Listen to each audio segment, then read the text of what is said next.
प्यारे बच्चों, कैसे हैं आप सब। देखिए, पहली जो हमारी वीडियो थी उसमें हमने आपको उपन्यास की अवधारणा, उद्भव और विकास पर परिचर्चा की। उसमें केवल और केवल हमने उपन्यास का अर्थ क्या होता है, उपन्यास की परिभाषा क्या होती है, उपन्यास को कितने भागों में विभाजित किया गया है एवं उपन्यास में कौन कौन से तत्व निहित होते हैं, इस पर हमने परिचर्चा की। आज की जो हमारी कक्षा का परिचर्चा का जो विषय रहेगा, इस वीडियो में हम आपको कि उद्भव का जो विकास, उपन्यास का जो उद्भव है उसका जो विकास क्रम है उसको हमने 4 भागों में विभाजित किया था। तो आज हम उसी पर परिचर्चा करेंगे। प्रथम जो हमारा था वो था प्रेमचंद पूर्व युग, ठीक है। दूसरा जो था हमारा पूर्व प्रेमचंद जो युग था वो कब से उसकी शुरुआत हमने मानी, 1873 से 1918 स्वीकार किया। उसके बाद प्रेमचंद युग की हम बात करें तो वो कब से उसका प्रारंभ माना हमने, सन 1918 से 1936 ईस्वी तक। और प्रेमचंदोत्तर युग की यदि हम बात करें तो सन 1936 से 1960 तक। और स्वतंत्रता के बाद के उपन्यास या समकालीन उपन्यास की हम बात करें तो उसकी समय सीमा जो रही वो क्या थी, सन 1960 से अब तक जो उपन्यास लिखे जा रहे हैं उसके अंतर्गत, समकालीन उपन्यास के अंतर्गत वो सब आएंगे। तो आज जो हम परिचर्चा करने जा रहे हैं, ये प्रथम ही आपको स्क्रीन पे जो दिखाई दे रहा है, ये पूर्व प्रेमचंद युग की हम परिचर्चा कर रहे हैं। पूर्व प्रेमचंद जो युग था वो 1873 से 1918 तक का जो समय था उसके अंतर्गत जो भी उपन्यास आए उन पर हम परिचर्चा करेंगे। तो इस समय के जो उपन्यास थे उनमें मुख्य विशेषताएं क्या क्या रही। देखिए, इसमें बहुत ज़्यादा विशेषताएं नहीं रही क्योंकि ये प्रारंभिक उपन्यास थे हमारे। इसमें मनोरंजन प्रधान उपन्यास लिखे गए, घटना प्रधान उपन्यास लिखे गए, ठीक है। तिलस्मी एवं जासूसी एयारी से भरे हुए उपन्यास लिखे गए और ऐतिहासिक उपन्यास लिखे गए और सामाजिक उपन्यास लिखे गए। तो इनकी जो श्रेणी थी, मनोरंजन प्रधान जो उपन्यास थे, ठीक है, उनको 2 भागों में विभाजित किया गया। शुद्ध मनोरंजन, पहला क्या था, शुद्ध मनोरंजन। अब जो शुद्ध मनोरंजन था इसके अंतर्गत कौन कौन से उपन्यासों को रखा गया, ऐतिहासिक उपन्यास, सामाजिक उपन्यास और घटना प्रधान जो उपन्यास थे उनको शुद्ध मनोरंजन मनोरंजन के साथ सुधारवादी भावना के उपन्यास में रखा गया, ठीक है। शुद्ध मनोरंजन में रखा गया मनोरंजन प्रधान उपन्यास, तिलस्मी एवं जासूसी उपन्यास, ठीक है। और सेकंड जो था मनोरंजन के साथ सुधारवादी भावना के अंतर्गत जो उपन्यास लिखे गए उनके अंतर्गत घटना प्रधान उपन्यास, ऐतिहासिक उपन्यास और सामाजिक उपन्यास लिखे गए, ठीक है। इनमें घटना की भी प्रधानता थी और समाज की सुधारवादी दृष्टिकोण की भावना से ये लिखे गए। तो मूल रूप से हमारे जो ये उपन्यास लिखे गए पूर्व प्रेमचंद युग में, ये विशेष रूप से हम इनको 2 भागों में विभाजित करके ही देख सकते हैं, एक शुद्ध मनोरंजन और एक मनोरंजन के साथ सुधारवादी भावना। शुद्ध मनोरंजन में क्या बताया, मनोरंजन प्रधान उपन्यास जो तिलस्मी, एयारी और जासूसी से परिपूर्ण उपन्यास थे उनको शुद्ध मनोरंजन, उनका उद्देश्य केवल और केवल पाठकों का मनोरंजन करना था। कोई भी जो घटना थी वो इतनी रोचक, उत्सुक होती थी कि उसमें पूर्ण रूप से ऐसी विचित्र घटनाएं दिखाई जाती थी जिनको देखकर पाठक और मनोरंजन जो होते, पाठक और दर्शक जो होते थे उनका केवल और केवल मनोरंजन होता था, ठीक है। लेकिन मनोरंजन के साथ साथ ही सुधारवादी भावना के दृष्टिकोण से भी इस काल में कुछ उपन्यास लिखे गए, वो थे घटना प्रधान उपन्यास। अभी मैंने बताया कि मनोरंजन के साथ जो सुधारवादी भावना के उपन्यास थे वो घटना प्रधान उपन्यास, ऐतिहासिक उपन्यास और सामाजिक उपन्यासों उनकी श्रेणी में रखते हैं। तो अब हम देखते हैं कि जो ये 2 भागों में हमने उपन्यासों को विभाजित किया, इसमें कौन कौन से उपन्यास लिखे गए। तो सबसे पहले हम बात करें श्रद्धाराम फिल्लोरी, जैसा कि आपको स्क्रीन पे दिखाई दे रहा है, ये हमारा सबसे पहले लिखा गया उपन्यास था, लेकिन प्रथम उपन्यास की श्रेणी में नहीं आता है वैसे तो ये। सरदाराम फिल्लोरी द्वारा रचित जो उपन्यास है भाग्यवती, ये एक सामाजिक उपन्यास है। 1877 में प्रकाशित हुआ। नारी जीवन की समस्याओं पर, यानी समाज की समस्या है जो नारी जीवन की समस्या पर आधारित ये उपन्यास है। ये भी काफ़ी प्रसिद्ध हुआ ये उपन्यास। और 1877 में ये प्रदीप नामक पत्रिका में प्रकाशित हुआ था। तो इस प्रकार से सरदाराम फिल्लोरी द्वारा रचित जो ये उपन्यास है भाग्यवती, ये सामाजिक उपन्यास की श्रेणी में आता है। उसके बाद बालकृष्ण भट्ट जो है उसमें नूतन ब्रह्मचारी, 100 अजान एक सुजान, ठीक है, ये भी सामाजिक उपन्यास कहे जाते हैं। इसमें जो नूतन ब्रह्मचारी उपन्यास है, इसमें कथानक ने समस्याओं के साथ समाधान भी किए हैं। ऐसा नहीं है कि केवल समस्याओं को ही उठाया गया, इनमें नहीं, समस्या के साथ साथ उनका समाधान भी किया है।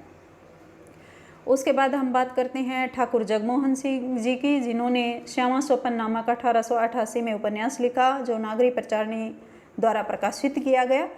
और ये जो था ये स्वच्छंद प्रेम वर्णन था एक प्रकार से। श्यामा स्वपन जो उपन्यास था इसमें स्वच्छंद प्रेम का वर्णन किया गया है।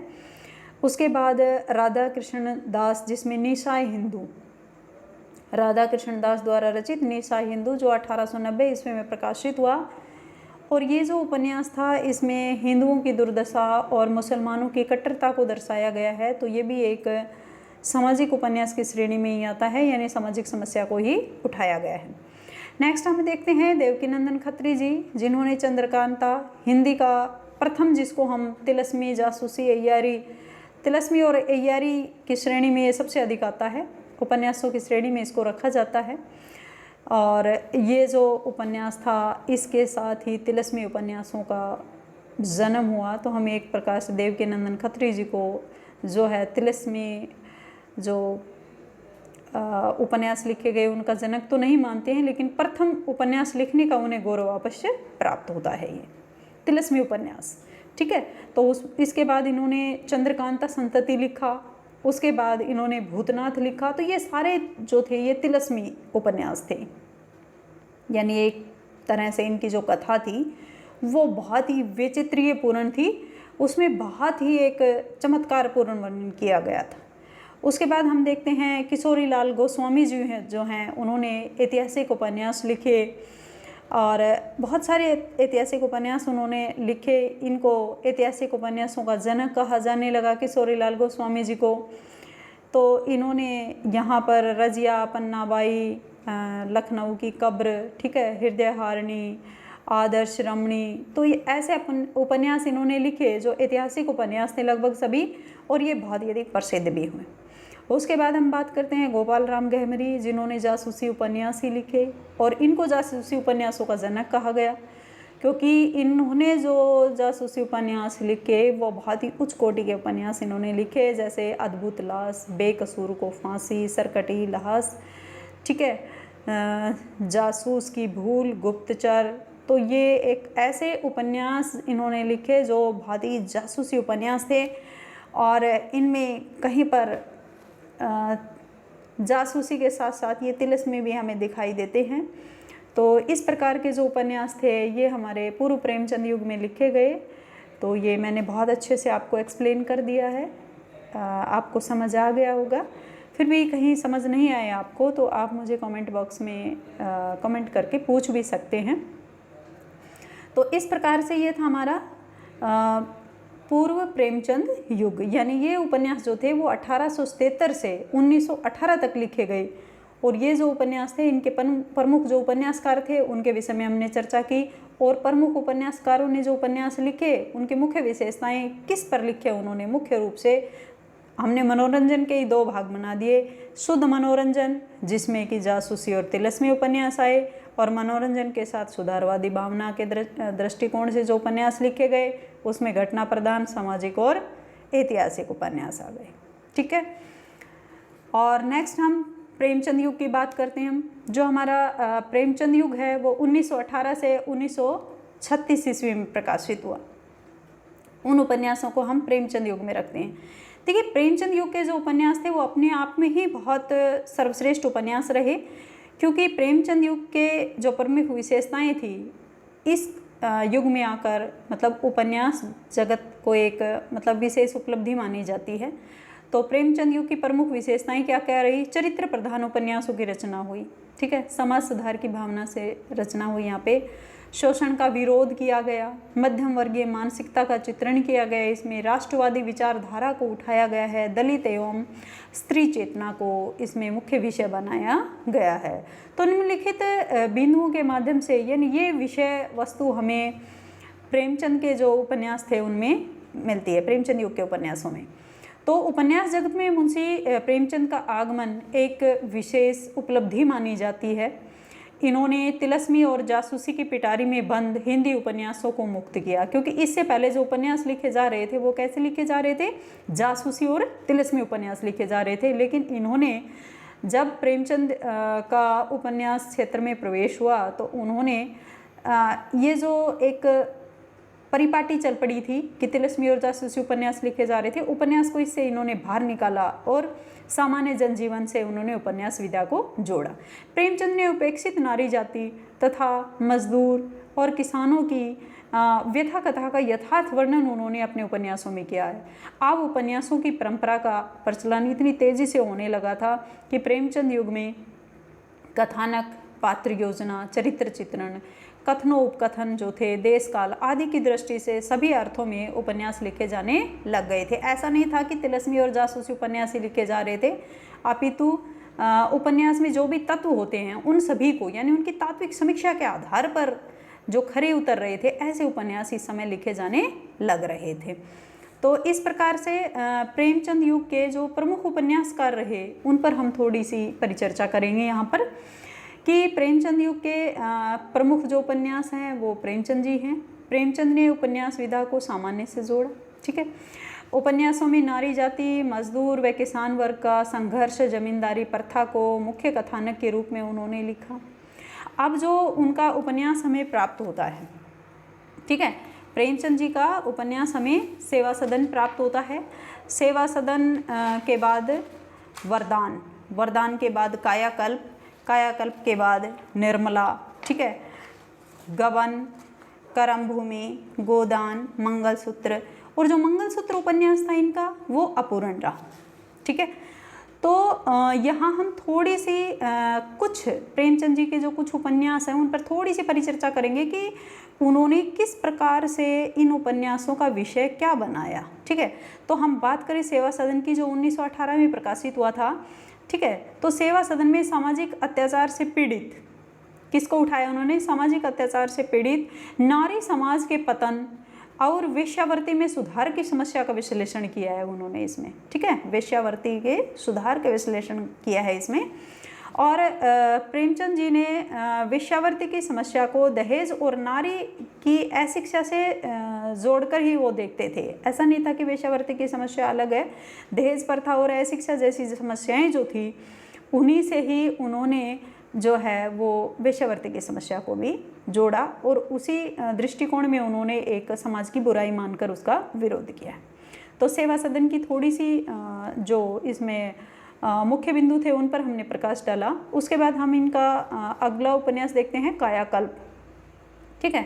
कायाकल्प जो इनका उपन्यास है उसमें इन्होंने ज़मींदारी जो प्रथा के नाम पर किसानों पर किए जाने वाले जो अत्याचार हैं, ठीक है, रियासतों में जैसे उत्सव समारोह और त्यौहार मनाए जाते हैं उन पर जो धन की बर्बादी की जाती है उसका भी विस्तारपूर्ण इन्होंने इसमें वर्णन किया है। और नेक्स्ट में हम देखते हैं, देखिए प्रत्येक उपन्यास का जो हम देख रहे हैं विषय वस्तु अलग मिल रही है हमें प्रेमचंद जी की। जैसे कि हम इनकी प्रतिज्ञा जो उपन्यास है उस पर दृष्टिपात करें तो हमें दिखता है कि आर्य समाज की सुधारवादी जो दृष्टि है और सनातन हिंदू जो दृष्टि के माध्यम से इन्होंने दो विरोधी मूल्य दृष्टियों के द्वंद्व को दर्शाया है। एक तो आर्य समाज की सुधारवादी दृष्टि को और एक सनातन हिंदू दृष्टि के माध्यम से, दोनों ही दो विरोधी क्या है मूल्य दृष्टियों को इन्होंने द्वंद्व करते हुए दर्शाया है। समाज में विधवा नारी का जीवन किसी अभिशाप से तो कम होता नहीं और नारी जीवन से जुड़ी इस गंभीर समस्या को भी उन्होंने उसके विभिन्न पक्षों को उन्होंने उपन्यास का माध्यम बनाया, उपन्यास का विषय बनाया है। तो इस प्रकार से यहाँ पर उन्होंने विधवा नारी की समस्या को भी उठाया है। और नेक्स्ट हम देखें कि उनका एक गबन जो है, गबन उपन्यास हमें प्राप्त होता है। तो गबन में हम देखते हैं कि रामनाथ के झूठे दिखावे और उसकी प्रदर्शन, एक तरह से हमें कह देते हैं कि किसी भी जो दिखावा करना, एक तरह से प्रदर्शन प्रियता जिसको कहते हैं हम, का दुष्परिणाम उसके पूरे परिवार को भुगतना पड़ता है। तो वो हम इसमें गबन में देखते हैं। वहीं पर हम कर्म भूमि में देखते हैं कि सामाजिक राजनीतिक स्तर पर व्याप्त जो अव्यवस्था है उसको इसमें दर्शाया गया है। तो इस प्रकार से प्रेमचंद जी जो हैं उनके हमने ऐसे ही, हम यदि उनका जो सर्वश्रेष्ठ उपन्यास है गोदान पर यदि हम दृष्टिपात करते हैं तो देखते हैं कि वो केवल हिंदी साहित्य का ही नहीं, बल्कि वो केवल प्रेमचंद जी का ही सर्वश्रेष्ठ उपन्यास नहीं है, क्योंकि उसमें एक किसान की दुर्दशा, गौरी नामक किसान की दुर्दशा को दर्शाया गया है। ये बच्चे आपके सिलेबस में भी लगा हुआ है, इसको हम पढ़ाएंगे भी आपको। तो इसमें ये केवल प्रेमचंद जी का ही सर्वश्रेष्ठ उपन्यास नहीं है, बल्कि हिंदी साहित्य का भी सर्वश्रेष्ठ उपन्यास माना जाता है गोदान को। तो इस प्रकार से हम देखते हैं कि किस प्रकार से एक प्रेमचंद जी ने प्रत्येक जो उनका उपन्यास है उसकी विषय वस्तु को अलग लेकर वो चले हैं। और नेक्स्ट हम देखते हैं इसमें वृंदावन लाल वर्मा जी, जिन्होंने पूर्ण रूप से ऐतिहासिक उपन्यास लिखे, जैसे गढ़कुंडार, विराट की पद्मिनी, झांसी की रानी, मृगनयनी, अहिल्याबाई, ठीक है, सारे के सारे सामाजिक उपन्यास और ऐतिहासिक उपन्यास उन्होंने लिखे। समाज की बुराइयों पर लिखे उन्होंने, और इतिहास प्रसिद्ध किसी राजा रानी को अपने विषय वस्तु का नायक या नायिका बनाकर उन्होंने अपने उपन्यास लिखे, जो कि बहुत प्रसिद्ध हुए इनके उपन्यास भी। झांसी की रानी तो हमने देखा कि ये टीवी पर भी प्रकाशित हुआ, टीवी पर भी प्रसारण होता था इसका, जो कि बहुत ही लोकप्रिय हुआ। उसके बाद जयशंकर प्रसाद जी के नाटकों पर हम दृष्टिपात करते हैं। कंकाल, तितली और इरावती। कंकाल और तितली ही इनके पूर्ण हैं, इरावती इनका अपूर्ण है, ठीक है, ये अधूरा उपन्यास है। लेकिन दोनों ही उपन्यास जो हैं उसमें समाज के उत्थान और पतन को दर्शाया गया है, क्योंकि जयशंकर प्रसाद जी के जो उपन्यास है उनकी विषय वस्तु जो है वो एक प्रकार से भावना प्रधान विषय वस्तु उनकी हमें मिलती है, तो समाज पर आधारित होते हैं उनके। तो समाज के उत्थान और पतन की उन्होंने दोनों ही उपन्यासों में परिचर्चा की है। नेक्स्ट हम विशंबरनाथ शर्मा कौशिक की माँ भिखारिणी जो उपन्यास हैं, ये भी एक सामाजिक उपन्यास हैं, तथा आदर्शवाद की स्थापना को इसमें स्थापित किया गया है।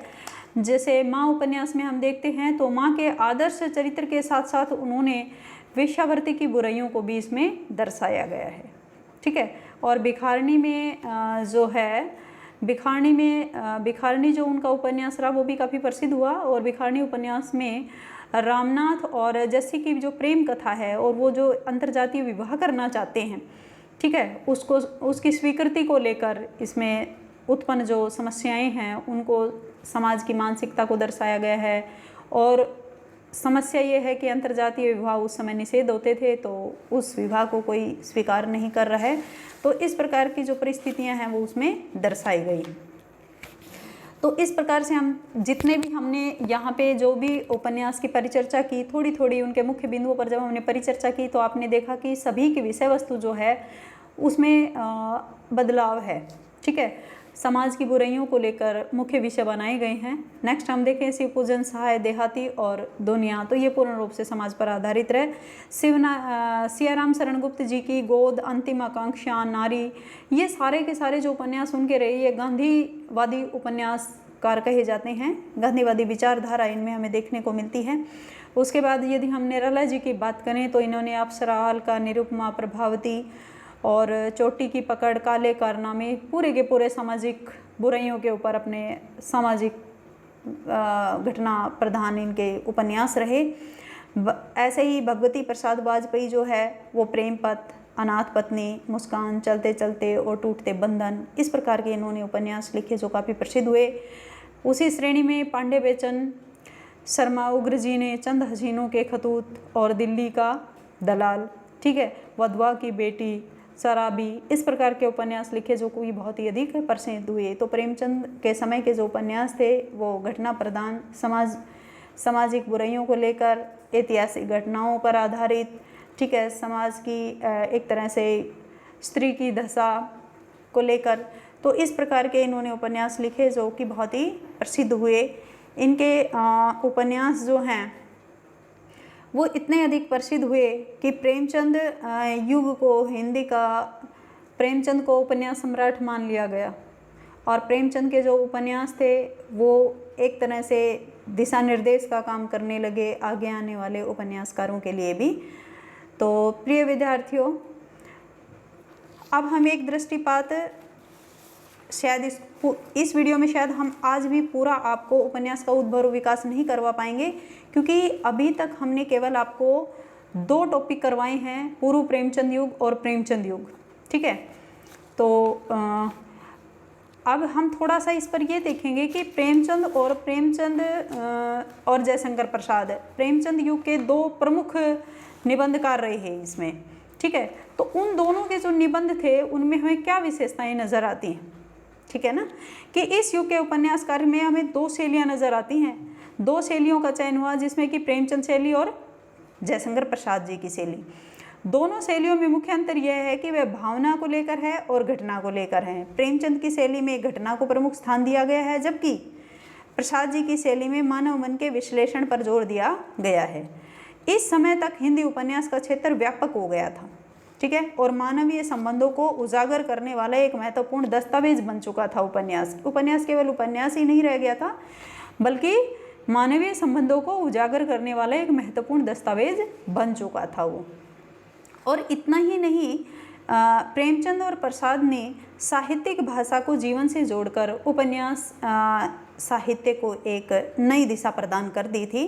भारतीय समाज में व्याप्त समस्याओं पर गंभीरता से विचार किया उन्होंने अपने रचना कौशल के आधार पर। ठीक है, पाठकों के समक्ष जो व्याप्त समस्याएं थी उनको गंभीरता से प्रस्तुत किया। प्रेमचंद युगीन उपन्यास साहित्य में आदर्शवाद के साथ भावुकता व भारतीय समाज को प्रस्तुत करने वाले उपन्यास उन्होंने लिखे हैं। तो उनका जो ये योगदान है ये अविस्मरणीय रहेगा, सदैव उपन्यास क्षेत्र में उनका नाम रहेगा। तो आज की जो ये हमारी वीडियो है प्रिय विद्यार्थियों, इसको हम यहीं पर समापन करते हैं क्योंकि वीडियो बहुत लंबा हो गया है। तो उपन्यास की अवधारणा, उद्भव और विकास के भाग 3 में हम आपको जल्द ही फिर मिलेंगे। तब तक आप भाग 1 और 2 को अच्छे से याद कीजिएगा, इसको सुनिएगा, और कुछ भी आपको समझ में नहीं आता है तो आप कमेंट बॉक्स में लिखकर मुझे कमेंट करके पूछ सकते हैं। अगर आपको मेरी वीडियो अच्छी लगी हो तो इसे लाइक कर दीजिए, शेयर कर दीजिए और मेरे चैनल को सब्सक्राइब कर दीजिए। बहुत जल्द ही अगली वीडियो के साथ हम आपको फिर मिलेंगे। इस कोरोना काल में आपको यही शुभकामनाएं देती हूँ कि आप घर पर रहें, स्वस्थ रहें, यही सबके लिए अच्छा रहेगा। और नेक्स्ट वीडियो में हम आपसे फिर मिलेंगे, तब तक के लिए बाय।